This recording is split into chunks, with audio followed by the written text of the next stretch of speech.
మొన్న 24 తారీఖు రోజు మన కేంద్ర ప్రభుత్వం ప్రవేశపెట్టిన బడ్జెట్లో రాష్ట్ర పునర్విభజన చట్టం అమలు జరగలేదని మనం ఒక చర్చ పెట్టినప్పుడు ఆసభ్యుడే చర్చలో పాల్గొని చాలా విషయాలు ప్రస్తావింటే నేను అన్న ప్రధాన ప్రతిపక్ష నాయకుడు వచ్చి ఇక్కడ కూర్చొని ఉంటే సమాధానం చెప్పినుంటే బాగుండని నేను చెప్పాను.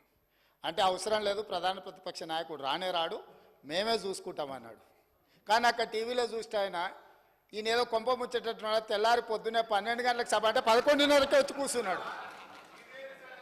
ఎందుకనంటే ఆయనకు తెలుసు తిక్కలూరు తిరణాలకు పోతేనంట ఎక్కనిక దిగనికనే సరిపోయిందంట. అసలు ఏ ప్రాజెక్ట్ ఏడు ఉంది, ఏ నీళ్ళు ఎక్కడ వస్తాయి, ఎక్కడి నుంచి ఎక్కడికి వారుతాయి అనేది ఏమైనా తెలుసా అధ్యక్ష? నేను నిన్న ఇంటికి పోయే వరకు మా దగ్గర బాలయ్య అని డ్రైవర్ ఉన్నాడు అధ్యక్ష. ఇంటికి పోయే వరకు బాలయ్య అని డ్రైవర్ ఉన్నాడు. వాళ్ళ పిల్లగాడు 10వ తరగతి ఫెయిల్ అయ్యింది. అక్కడ ఇక్కడ ఆడావిడిగా తిరుగుతుండు.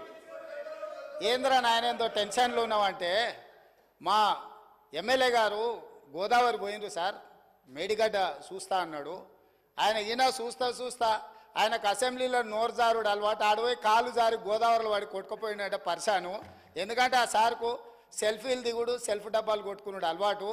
ఏమన్నా అవుతుందేమో అని నేను టెన్షన్లు ఉన్నా సార్ అన్నాడు. అంటే అదేంటి అని అంటే మనం అప్పుడప్పుడు చూస్తుంటాం కదా సార్, బుల్లెట్ రైలు వేగంగా వస్తుంటే సెల్ఫీ దిగనిక నిలబడి రైలు కింద పడి చచ్చిపోతుంటారు. ఎవరెస్ట్ లాంటి ఇట్లా గుట్టల మీద ఎక్కి సెల్ఫీ దిగనికి పోయి కింద పడి పోతుంటారని.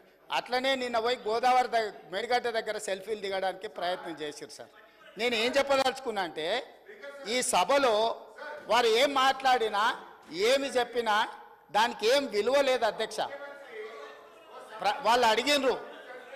వాళ్ళు అడిగినరు ప్రశ్నలు, వాళ్ళు చాలా అంశాలు లేవనెత్తిండ్రు.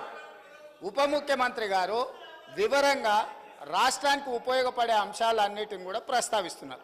వాళ్ళు ఎట్లాగో క్లారిఫికేషన్ అడగడానికి అవకాశం ఉంది. అందులో వారు ఇంకేమన్నా కావాలంటే కూడా క్లారిఫికేషన్ అడగవచ్చు. దానికి ఉప ముఖ్యమంత్రి గారు సమాధానం ఇస్తారు. అంతే తప్ప ఇద్దరు ఒకరి తర్వాత ఒకరు పోటీలు వాడి ఉప ముఖ్యమంత్రి గారిని సమాధానం చెప్పకుండా ఇట్లా ప్రయత్నం చేస్తారు. కాబట్టి ఇప్పటికైనా నా సూచన ఏంటంటే 10 సంవత్సరాల తర్వాత ప్రజలు తీర్పు ఇచ్చిండ్రు. తీర్పు అసెంబ్లీలో చూపించారు, పార్లమెంట్లో చూపించారు. ఇప్పటికైనా కొంచెం ఓపికతోని జరుగుతున్న అభివృద్ధిని కళ్ళతో చూసి అభినందిస్తే బాగుంటుంది. ఇప్పటికైనా వారు చెప్పే సమాధానాన్ని కొంచెం సావధానంగా వినమని చెప్పండి అధ్యక్ష.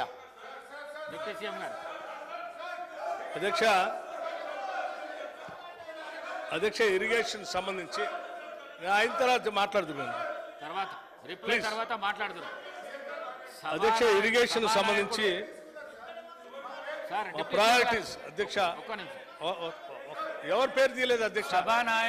సభానాయకుడు మాట్లాడిన ఎవరి పేరు తీయలేదు ఇవ్వాలంటే ఎవరి పేరు తీయలేదు ఉండి ఇవ్వాలి. మీరు అడిగితే నేను ఇయ్యను. దయచేసి